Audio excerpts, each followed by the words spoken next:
நான் C. Joseph Vijay எனும் நான்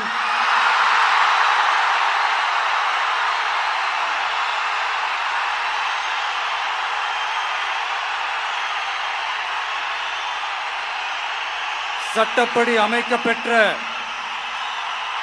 இந்திய அரசியல் அமைப்பின்பால் உண்மையான நம்பிக்கையும் மாறா பற்றும் கொண்டிருப்பேன் என்றும்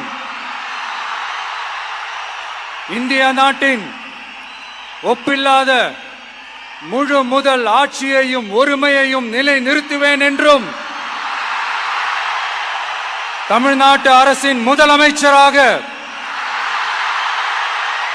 உண்மையாகவும் உளச்சான்றின்படியும் என் கடமைகளை நிறைவேற்றுவேன் என்றும்